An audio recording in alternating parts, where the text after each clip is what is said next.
Bag, I want the bag. Work my way from a garden to a track. Flip it from a track to a plot full of acres. Do it for the farmers and producers and the makers.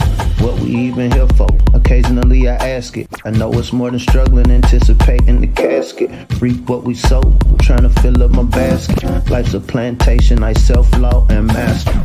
Over the plot, I've been granted on this planet. Now it's slanted, cause the chosen been supplanted. But if you overstand it, it was spoken. Fractured, but we ain't broken. Even though some would rather play the role of token, we growing. Black through the essence of a presence. We carry the blood of gods, we carry the mind of peasants. Rich black gardens, future look more like Eden. Multiply seeds like the seed banks in Sweden. Rep my planners on plan according to season. B1 code, switching it up is treason. Black power, family what we eat. Either we get fed or we feed. B1AG. Copyright disclaimer under Section 107 of the Copyright Act of 1976. Allowances made for fair use for purposes such as criticism, comment, news reporting, teaching, scholarship, and research. Fair use is a use permitted by copyright statute that might otherwise be infringing. Nonprofit, educational, or personal use tips the balance in favor of fair use. What's growing on? What is growing on? What is growing on? Welcome back to B1AG.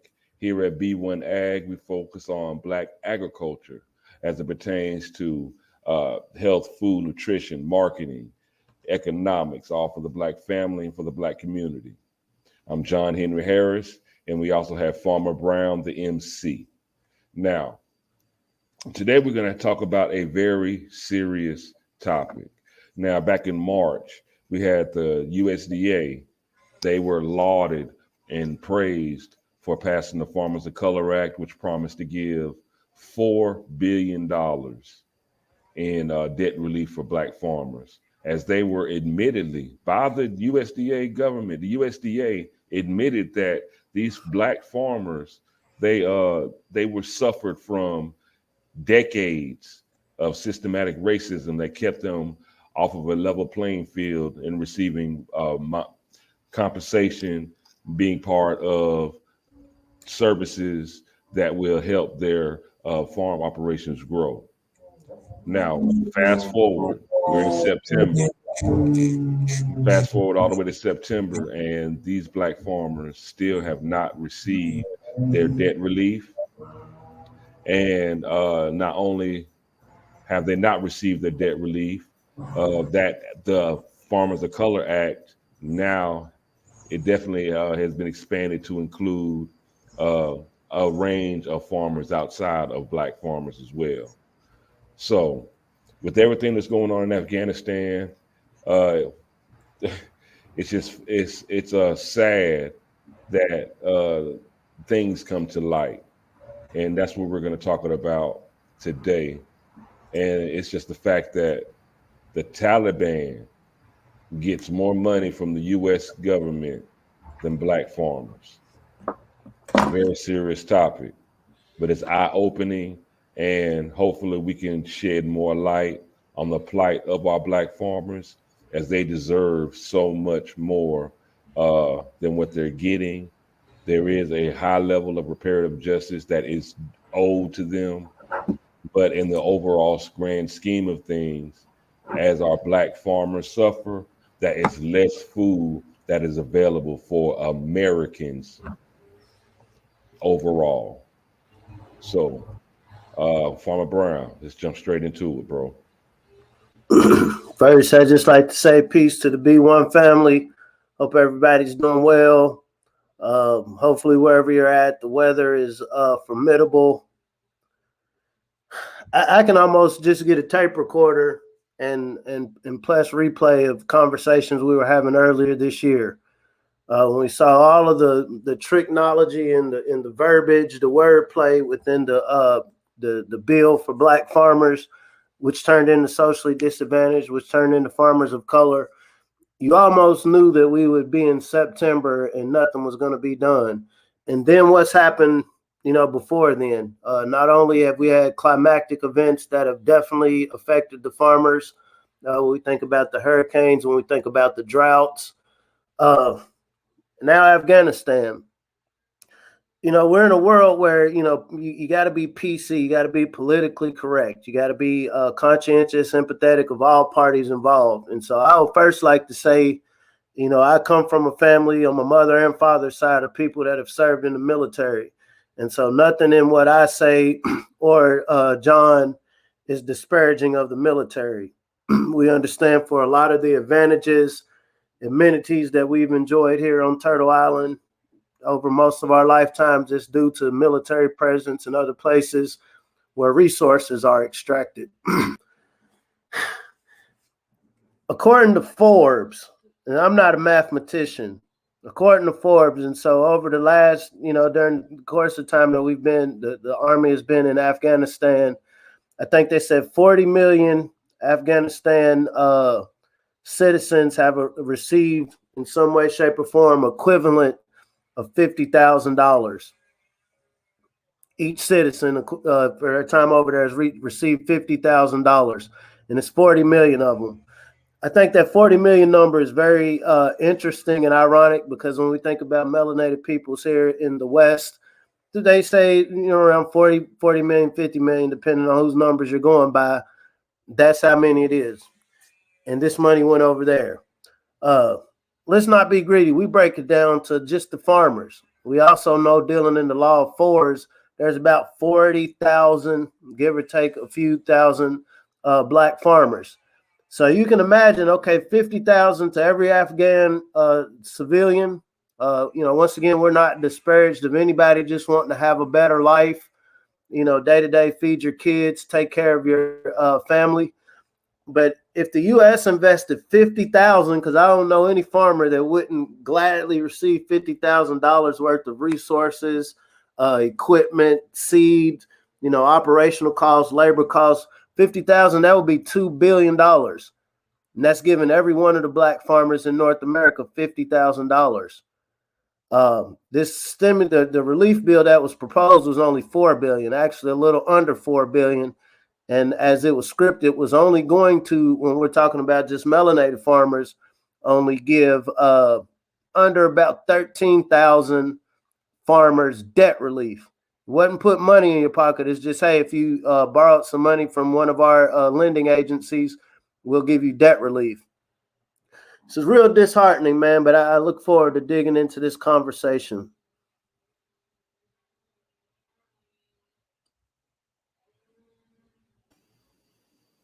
You can read the banner at the bottom of the screen. In the 20 years since September 11th, 2001, the United States has spent more than $2 trillion, $2 trillion on the war in Afghanistan. That's a lot of debt relief. Trillion, not billion, trillion. Now we do have do you want to go ahead and go to the video? Check this video out, y'all. Our black farmers are still waiting, and they have been waiting.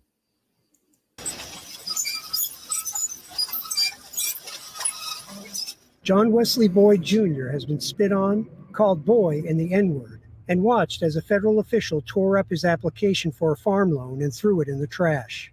And yet, he's pleading with young black people to return to working the soil.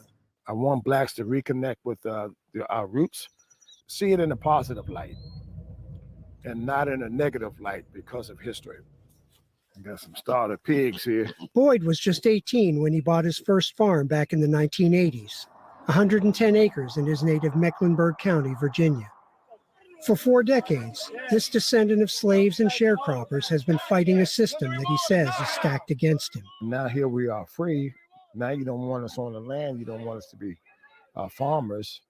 On his first visit to the local office of what was then called the Farmers Home Administration, he saw black men lined up in the hallways, waiting to see the loan officer. This as white farmers went straight in and emerged with fat government checks. So I walked into the office and I went back in time.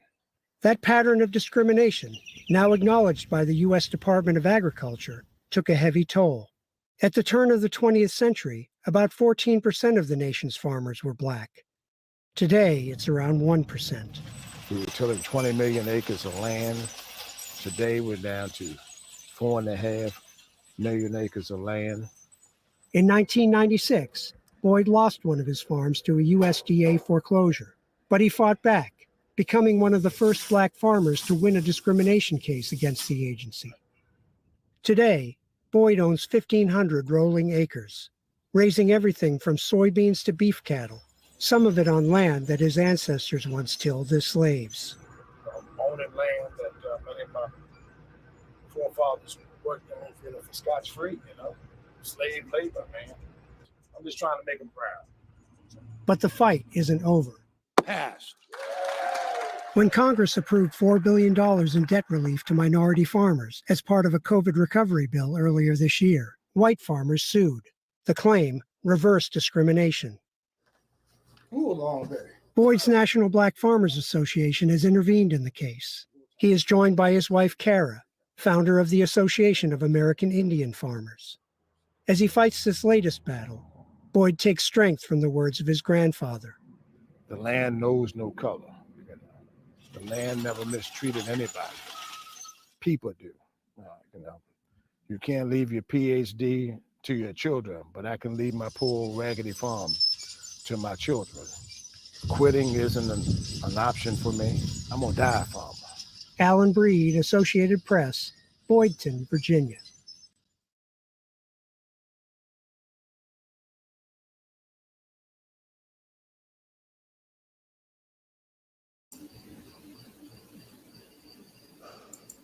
I hope the family I started investing to put money back in let that sit in. Yahoo Finance helps me research. What the man was saying. I know a lot of times Mr. Boyd has been on the front line for decades. Him along with elders like Shirley Sherrod. It's frustrating because what happens is the way these cameras work, the way news works, and the melanated mind, we assume it's just one or two farmers that's having a problem. We have a rapper that pops up, a male rapper that pops up pregnant or, challenges and all these things that distract us from what's going on. There's one thing. I have 1,500 acres of land that I'm wanting to produce something that thousands of people are going to consume versus, okay, I'm producing something that thousands of people are going to watch and then go on about their day. Our farmers are important, not just as a aesthetic, not just as, some romanticized concept that, hey, this is cool. This is how you gain power. There is a contingency of us that's like, man, stop using that word black. Stop using that word black. But whatever word you want to use, these are melanated farmers in what we call Turtle Island, North America, who are clearly not getting their due diligence when it comes from the central governing body, which we call the United States government. As somebody wanting to get into it, I want to have acres to pass down to my land, not just acres. I want to have a formidable business plan, already operational farm going. And one of the things that make me passionate about why we do B1AG, why I got into Farmer Brown, why I got into extension, why I got into teaching, is like we're at a severe deficit when it comes to our young people getting into agriculture. It's framed in such a way, when we have these conversations, I don't like to come from a negative standpoint. Personally, I'll say I wouldn't want anybody to deal with what I deal with or have dealt with, on this journey, because it'll make you not want to get into it. But I also understand, like he said, he wants to make his ancestors proud. Our ancestors did a lot of work for free, whether you want to say they were enslaved or just some bad deals. They did a lot of work for free and they weren't compensated. When we have this conversation, as we come up on the 20-year anniversary of 9/11, the whole purpose of 9/11 and the war in Afghanistan, the Middle East, from my modest understanding, was that there is a group of people over the ocean that decided they want to bring terror to the homeland, what we call North America. They trained in Afghanistan, which happens to supply 80% of an agricultural product that has created another epidemic of dope addiction, opium. But, that's another conversation. But the story given to us was, okay, we're going to go over there and uproot these networks that's creating terror in our homeland, so our citizens can live well. But I'm giving them money. We can't distinguish between Americans and black over here, but we can go over there and distinguish between Afghanistan, Pakistan, Persian Empire versus terrorists. Who likes us, who don't? When we look at a lot of the news stories right now, so there's, and I don't want to get into specifics of numbers, but there's hundreds of billions of dollars worth of equipment, worth of weapons that can and will inevitably be used against North America that was given to the people that we were told, our soldiers have been sent over there to fight. But then when we have this conversation, because see, if here at B1AG, we talk about solutions specifically around food production and getting the melanated family back involved in food production and supporting those who are in it. They can't even get debt relief. We're talking about literally a couple of thousand people can't get debt relief. And then there's millions of people that can get weapons that, you don't have to be in the FBI or special ops to understand, okay, a percentage of y'all are going to use this against us. And we gave you the weapons. We gave you the money to do this. You think about the president's name, and I can't think of it right now. The Afghanistan president, as soon as the Taliban started encroaching, as soon as the deadline to withdraw troops came about, he dipped. They said, with carloads of cash. And I imagine he had more cash on hand than what these black farmers have gotten over the last few decades from the government, that they not only agreed to operate within, but, our melanated ancestors helped build this country that we're saying we want to protect. But then we find ourselves in a situation where those who want to harm the country are getting more financial support than those who helped build it for the sake of feeding people. How do we explain this, family?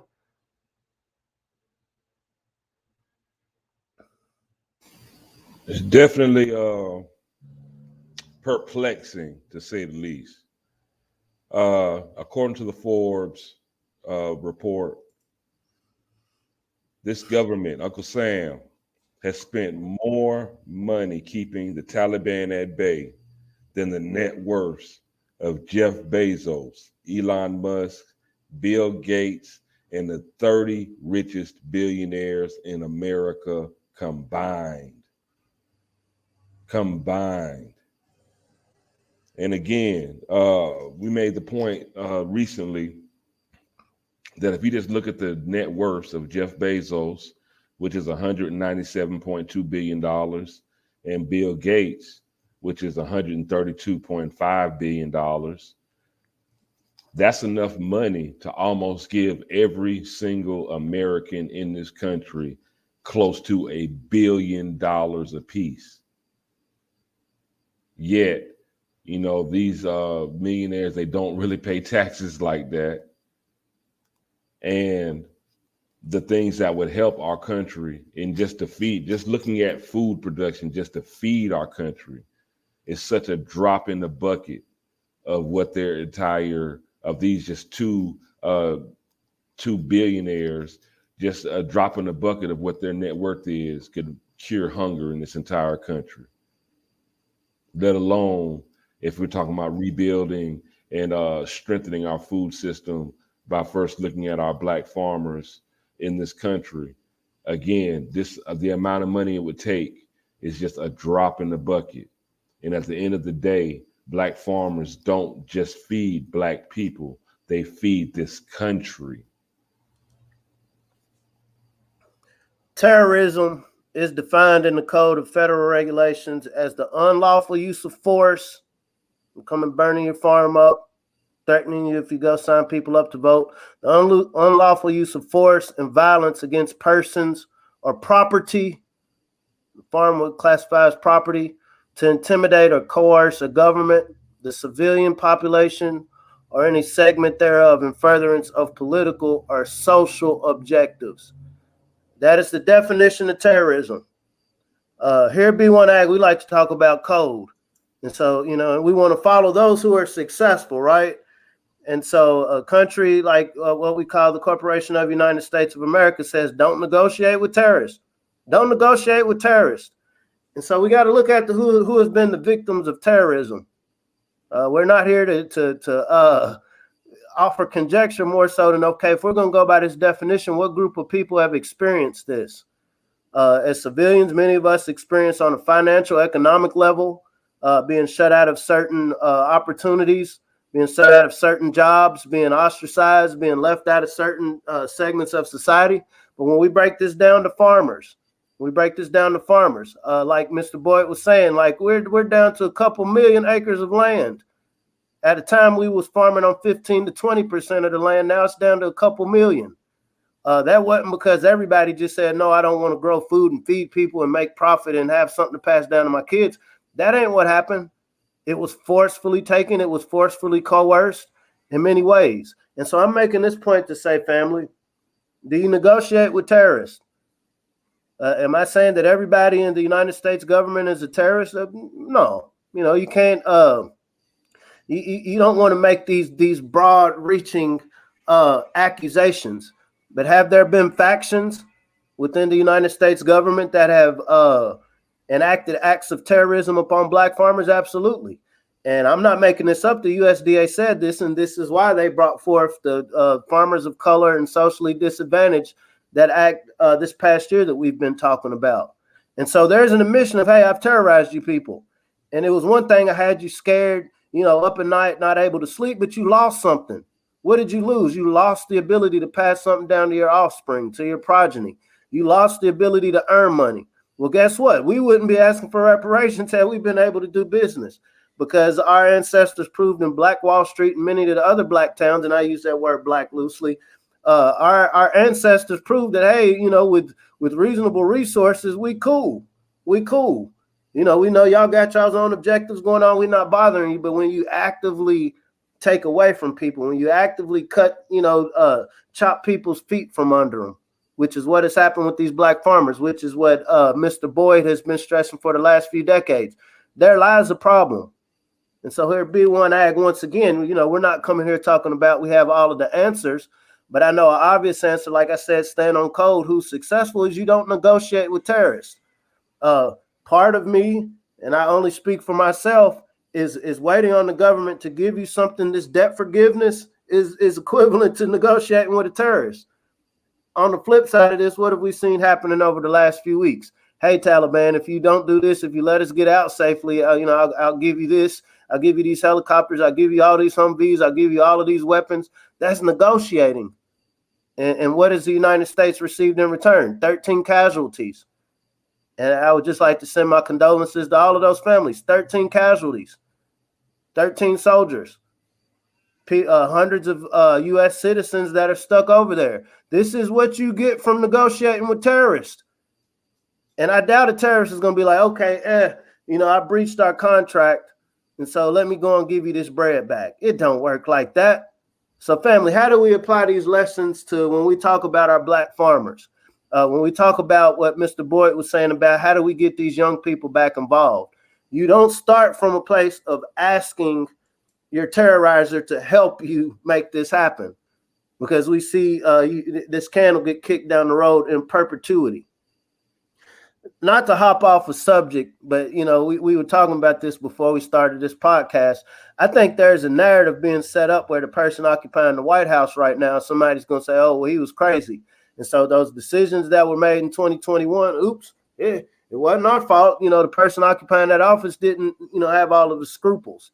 And so what that's going to do is kick the can down the road and take away the blame or take away.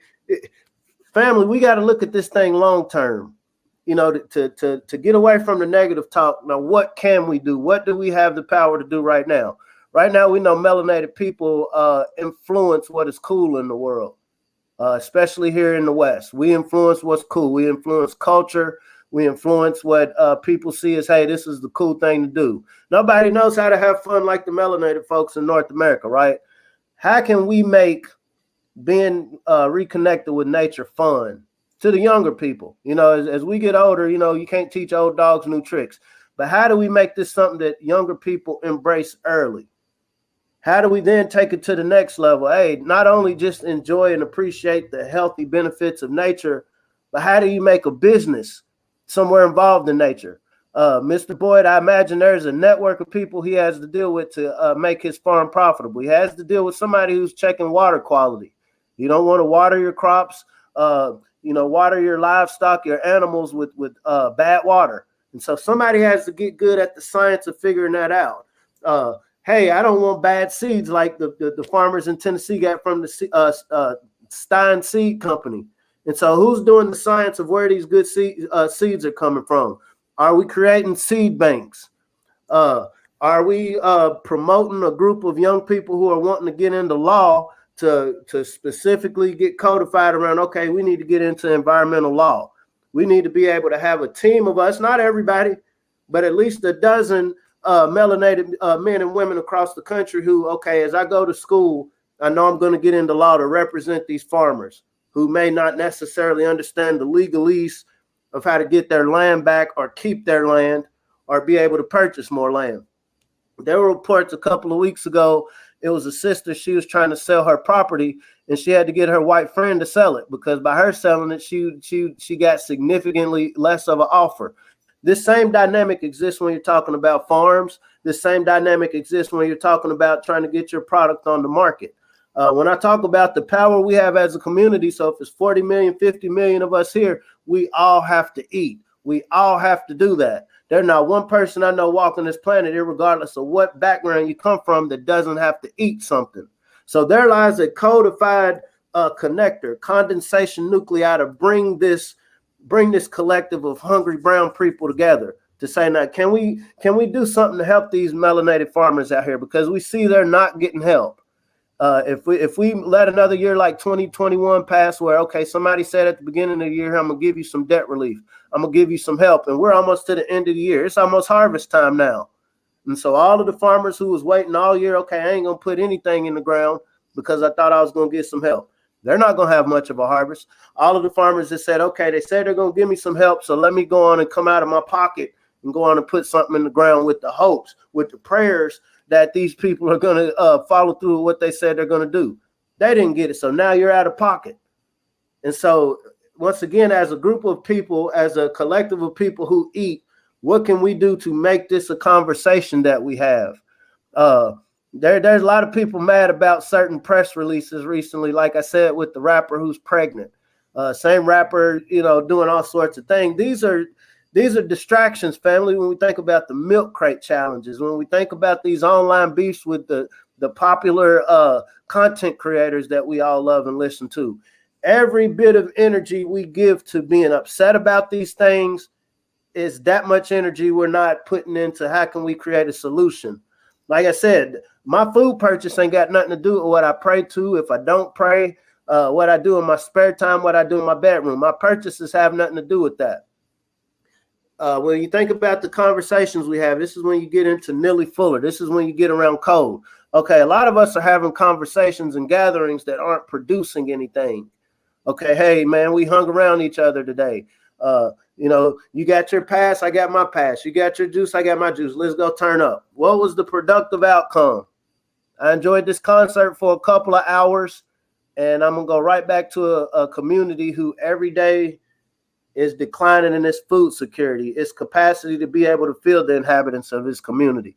Hey, man, we were able to go out and, go to our favorite bar. Okay, I turned up, had a good time. Whatever feeling or elation I enjoyed is going to wear off. What do we have to show for it? While we're around each other, because we see, social interaction is becoming more and more of a challenge, depending on the other thing that we've discussed a little bit. So as we still do have a space to be able to connect with one another, are we making formidable connections? Are our conversations about, hey, bro, just in case we do find ourselves in a lockdown situation again, have we discussed what this food network looks like? Has we discussed what this distribution network looks like in our community? Hey, sister, I think we're up to Mu now. There's a Mu variant. We've had Lambda. We've had Delta. We're going to go through the whole Greek alphabet, then Roman, and then all these other alphabets, I imagine, every year because it's profitable. And so as we're having these issues, we see that's going to affect the way we educate one another. That's going to affect how we educate our children. And so instead of being reactive, Are we proactively saying, okay, I saw this OG Mr. Boyd talking about he has a goal of getting young people involved in agriculture. How many Mr. Boyds exist across the country who have this intent in their heart? And so me as a conscientious, I might be in the middle of the hood, but I know that there's people within 50 miles of me that have this same intent that this Mr. Boyd character did. And so, yeah, I'm going to take some of these young cats under my wing that look up to me, listen to what I say. We're going to go visit some of these farms and socially distance just in case there's an app that wants to know where you're at, like they got going on in Australia. Hey, when we reach out to your phone, you need to contact us within 15 minutes or we're going to send somebody knocking to your door.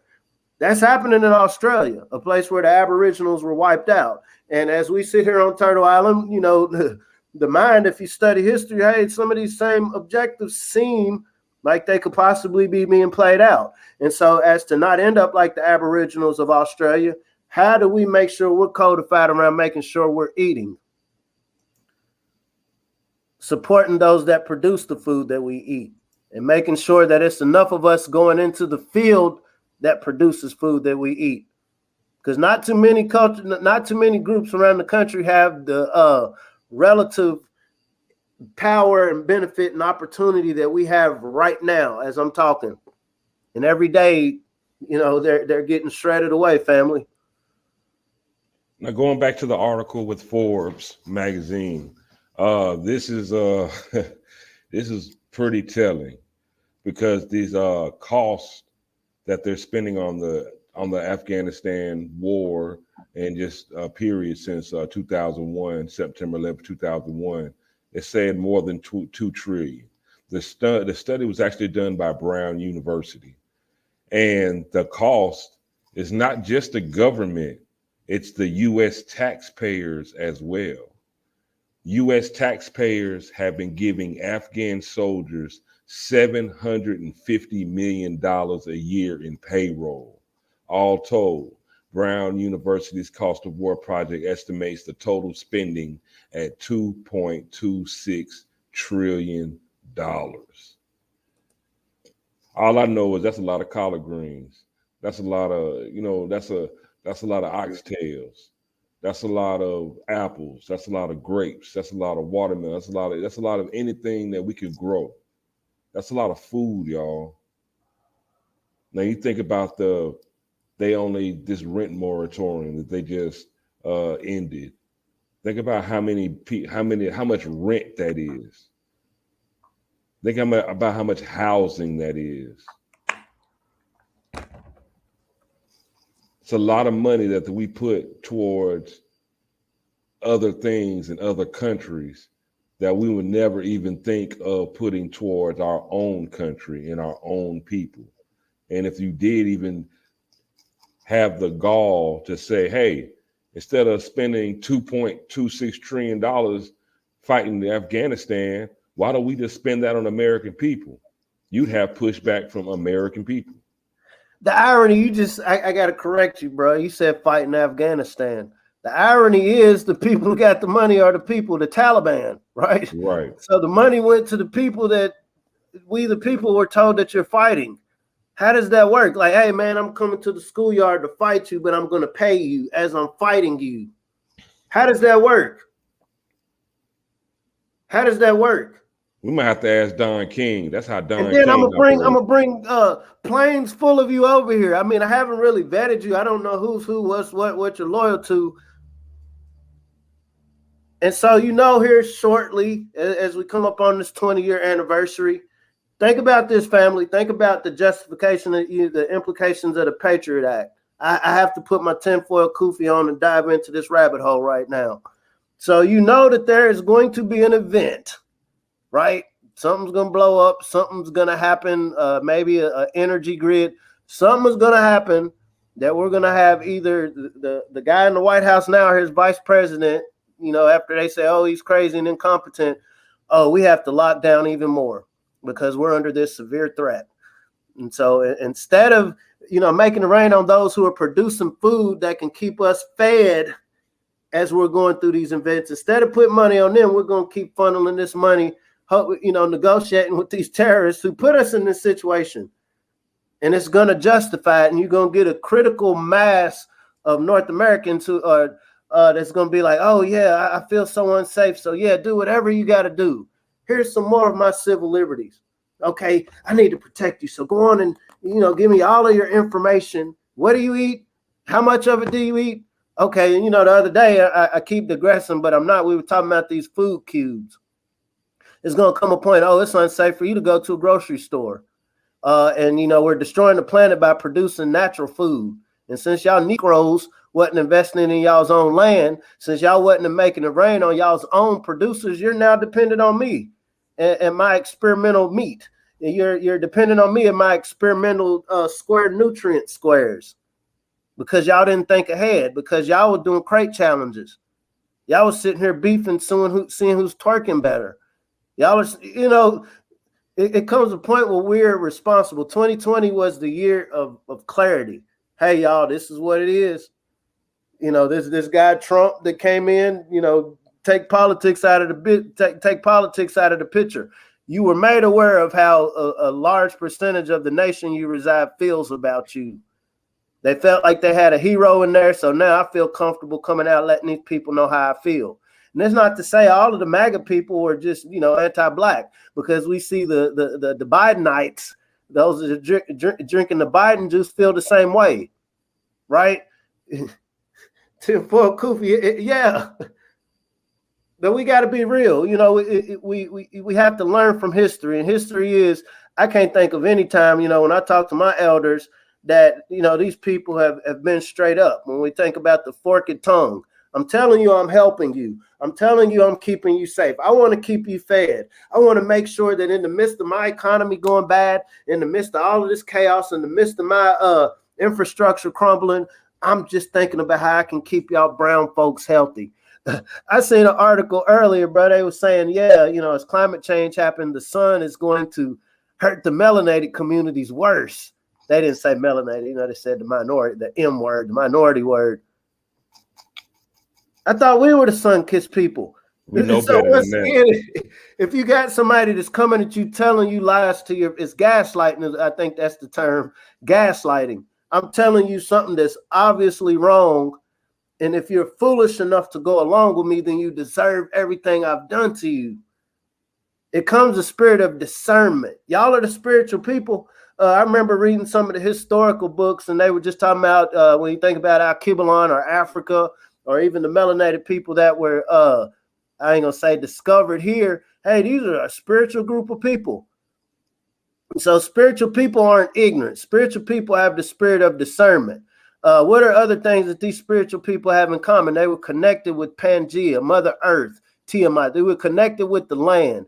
What did you connect with the land with? Just the land, the grass? No, you produced. The land produced what you need. And so if you let this deceptive terrorist organization convince you that the only way you can take care of yourself is just listening to me versus supporting those of you like the Mr. Boyds that have taken the time to pick up the skill of producing food. If y'all can't support them, if y'all can't support this country full of young melanated kids who need something to do because the education system is crumbling before our eyes, if y'all can't seize upon this opportunity to teach them from the ground up how to put a seed in the ground, how to cultivate it, how to grow it, how to use the natural resources around you to make sure this grows, harvest it, get rid of the weeds, work with others to be able to store it, making sure it doesn't go bad, making sure you can distribute it to those that need it the most, your elderly, your young. If you can't figure out, working with those that know how to build structures, those that understand the logistics of, okay, this is the shortest point from point A to point B to distribute this product that was produced from this group of people. That's the best education, because, it goes right along with what we need. I think the brother was saying, man, you can get these PhDs, all of these degrees, but if it's not feeding anybody, if it's not putting other people in the community you represent in a better position to move forward, what do you got to gain? I can't pass my degrees down to my kids. As they get older, they're not going to be able to eat dad's diploma. And I mean, even if paper was consumable, okay, this one meal, this diploma's gone. Oh, dad got a good job. Are you going to eat this good job? Oh, Dad's popular. People like Dad. Can you eat those like buttons? Man, it's the biggest thing that stood out to me in this Forbes study.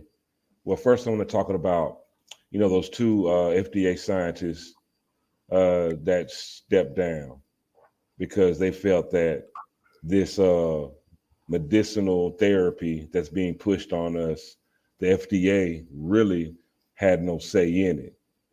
So those scientists stood down. So the thing that they said, which stood out to me, was the public will pay a price. The public will pay a price. And in this Forbes article, I'm just reading directly from the Forbes article. And the costs are even greater in terms of lives lost. There have been 2,500 U.S. military deaths in Afghanistan and nearly 4,000 more U.S. civilian contractors killed. That pales beside the estimated 69,000 Afghan military police, 47,000 civilians killed, plus 51,000 dead opposition fighters. The cost so far to care for 20,000 U.S. casualties has been $300 billion, with another $500 billion or so expected to come. The public will pay a price. These Taliban, they got more money from the U.S. than our black farmers, without blinking an eye. And unwittingly, the article also showed that $750 million a year of that came from U.S. taxpayers. But our farmers can't get debt relief, let alone monies being locked out from opportunities and monies that would help their operations to feed this country, not just black people, but the whole country. We're in the middle of a drought. Those farmers on the West Coast are deciding not to plant or have ripped up their crops and just plowed their fields because there's not any water to feed the plants. So it's almost harvest season. That for all those tons and hundreds of tons and millions of pounds of food that we usually get from California during harvest season is not going to be there. It's not uncommon to go into the store today and see empty shelves. What do you think they're going to look like after harvest season? We got to put these seeds in the ground, y'all. We have to. $2 billion. $2 billion would give each melanated, what we call black farmer in North America, $50,000. $2 billion investment and we're not even gonna call that reparations. That's just you owe it. $50,000 would help, if you need to build some ponds, if you need to get equipment, if you need to get some seed, infrastructure on your farm, barns, structures, processing equipment. Pharaoh, let my people go. Pharaoh's heart is cold. It's hardened. And you're watching the civilization shoot itself in the foot. Like you said, black farmers don't just feed black people, brown people, melanated people, however you want to word it. They produce a product that we say we want to help the citizens. We, over the last year and a half, we want to keep you healthy and safe. We know food is, the first cure for illness. And so you give somebody that is vowed that in the Middle East, they fight blood wars. I mean, if you did something to my dad, I'm not going to stop until I get you. That is their culture. That is culture. It's not for me or anybody else to say, hey, you're wrong for that. That's how they live. That's how they get down. Blood wars.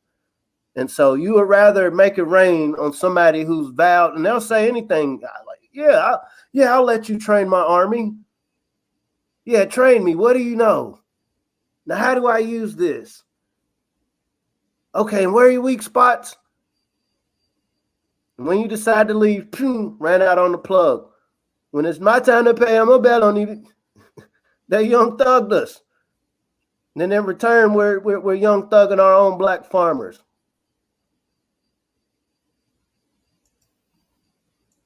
Brother, right now, this is one of the great times. There's groups online, national black farmers nationwide. There's a lot of groups on Instagram. I don't have them pulled up in front of me right now, but I mean, it's literally hashtagging black farmers. This is the time to connect while these, while we still have access to these devices. Also, your cooperative extension office. Every county has a cooperative extension office, and this is going to be through your land grant university. And the way to find a black farmer. So if you're in an area where, you don't know the first place to start, like I said, start with the institutions, because your cooperative extension office, by the nature of that institution, they have a network of farmers that they have to work with, because the farmers go to them for research-based information, update with programs. I work in extension, so I understand extension agents need wins. So an extension agent wants to be like, yeah, I connected this person with this farmer over here. Yeah, I got this farmer this equipment. And so it's my suggestion, instead of going to asking the government, hey, will y'all be nice and do the right thing, take advantage of the government resources that do exist. It's one of those, when you're talking about extension, it's a scratch my back, I scratch yours. Extension agent, I know you need some numbers. Me as somebody in the community, it was brought to my attention that I represent a group of people who have been disenfranchised, and they produce a product, agricultural product, and they need support. So can you point me in the direction of them? So once you found one black farmer, upon having this conversation and being genuine, don't waste nobody's time. Hey, farmer, I got $20. I got $100. I'm going to spend with you. I don't know too many melanated farmers be like, no, I don't want to take this money. You want to spend with me, right? And from that conversation, you meet 2 or 3 others. And if you care, the same amount of time it takes me to watch some of my favorite content creators, I might spend 2-3 hours a day studying content creators. It takes about that long to meet a couple of new farmers. I saw a brother on here in Stockton, California. So I know there's some farmers out there. I hope you join us on healthyblackfood.com. And so we do these courses. We get a lot more in depth. We pull up resources to really, pinpoint. Because, like I said, we want to get out of this aesthetic, this romanticized concept of, support the black farmers. We want to be very codified. While we have the opportunity, we really want to make sure people are connecting with one another. And it starts with one, just the same way, metaphorical and literally speaking. It starts with a seed. Once you plant that first seed of, okay, I'm going to actively inquire, finding a farmer that's close to me. I guarantee most farmers, 99.9% of farmers have other farmers that they know. Because, once again, dealing in this agricultural field is cutthroat. You think the dope game is horrible. Oh, the food game is cutthroat. And so wise farmers understand, I'm not about to let everybody know what I got going on, because everybody, that's what Booker T. Watley say, beware of the middleman, avoid the middleman like a plague. And so it's the thing of, let me not be a middleman. Let me be a conscientious consumer. I'm coming from a community. I'm in the hood in Chicago. I'm in Miami. I'm in Houston. I'm coming from a hood, but I know I got 10 other people, D-boys, whoever. I got 10 other people that agree that, hey, we're willing to put some money into a bag to go get some locally produced food. And the average producer, I know, isn't going to turn that money down.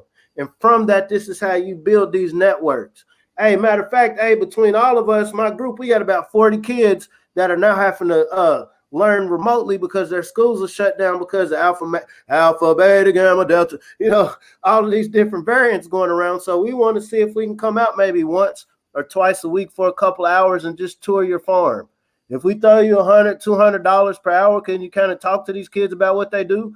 Do you have some relatively safe activities they can help you with?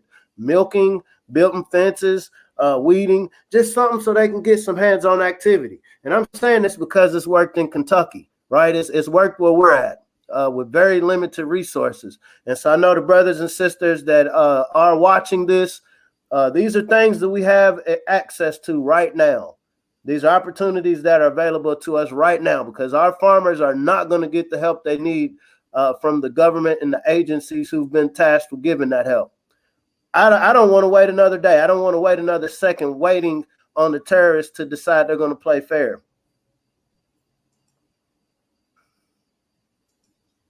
There it is. Y'all heard it. HealthyBlackFood.com. Yes, we do teach you how to grow your own food. Yes, it is very engaging. It's great for the kids. It's great for the adults as well. It sets up a great activity that the kids and the adults can do together. It can help bring your family closer together. Plus, it's something that you can see tangible results in the food that you produce. But also, more importantly, you'll have classmates at HealthyBlackFood.com from all over the country. It gives you an opportunity to network with them. It gives you an opportunity where we can share resources. It gives you an opportunity to make sure that, hey, if the hits the fan, well, I know somebody over here, I know somebody over there, I know somebody here, or I got in contact with this organization there. I can make sure that my family is going to have something to eat. I can make sure that my community is going to make sure that we are going to be able to eat. If they say I can't go into this grocery store unless I have this app or this pass, I know that regardless, I'm going to be able to eat. If I don't have any money in my pocket, or they take away my little card that allows me to get food, I know that me and mines are going to be able to eat. Let's get it together, y'all. Please like, share, subscribe. Like, share, and subscribe to B1AG Daily Bread Podcast. Like, share, and subscribe. Like. Share. Subscribe. Let's make this a bigger conversation. There are a lot of changes going on to our food system, our food networks, and our ability to be food secure. No games about it. You know, this is not conjecture. This is not conspiratorial thought. We ain't crazy. We ain't insane. We're trying to stay ahead of the curve, be solution based, so that when it comes tumbling down, we already have the foundation built or a whole nother structure built to make sure that we carry on. And it's that important. Like, share, subscribe. Now, talked about a lot today, but at the end of the day, I think we need to pay attention to those FDA scientists. The public will pay a price. This Forbes article shows the price just in one aspect of life, and that's the Afghanistan war, of how much money has been spent. Estimated $2.26 trillion. $2.26 trillion. That's a lot of money. $750 million a year going to Afghan soldiers' payroll that came from U.S. taxpayers.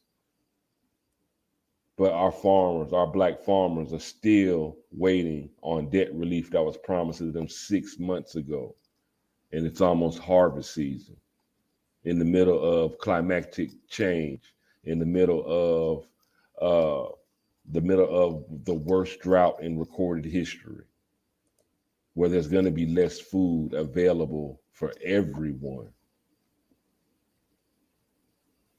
They're paying farmers not to grow. They're paying farmers not to grow. And our farmers, the black farmers, that the debt relief that was promised to them, they still haven't gotten it. But they're paying farmers not to grow. We got to grow our own food, y'all, and take it that serious. We got to make that a priority in our life. We got to make sure that our people know and understand the seriousness of the days we are living in and how serious and how cold this winter can be. There's still a little sunshine out there. The sun's still out. Winter's coming. And also, we need support. We need to make sure that we can support this platform. We do have merchandise available. Our merchandise is available right there at B1AG merchandise.creatorspring.com. We have a lot of great merchandise for you. And also among this merchandise, we also have, we do have the surgical, the face masks. We do have the gaiters. We have practical. Yes, we have practical merchandise that you can use for your everyday living. But outside of just t-shirts and sweatshirts, they look great. But we do have masks as well as gaiters that will keep you safe. They'll keep you safer than a lot of these medicinal treatments. Because right now, I joke when I say it, but right now the world has the cooties. The world has the cooties, man. So keep yourself safe. And Farmer Brown, here at B1AG, we like to say, if you really, really want to know something, what do the people need to do, bro? Keep calm. If you really want to know something, don't negotiate with terrorists and learn how to grow something. Holler at a black farmer near you. Network with a black farmer near you. Keep calm. Don't panic. We got this. Well, y'all, we appreciate you checking us out, hearing our story. This is also your story. Like, share, and subscribe to B1AG Daily Bread Podcast. We're all connected. We're all connected in this. We all have a stake in this. We all deserve a seat at the dinner table. So if they're not going to give us one, if the terrorists aren't going to give us a seat at the dinner table, we'll build our own table, grow our own food, and reap our own harvest. So we'll be coming back with you soon. B1AG Daily Bread Podcast. I'm John Henry Harris, Farmer Brian MC. Y'all be blessed. Hey, let's get to growing. See you soon.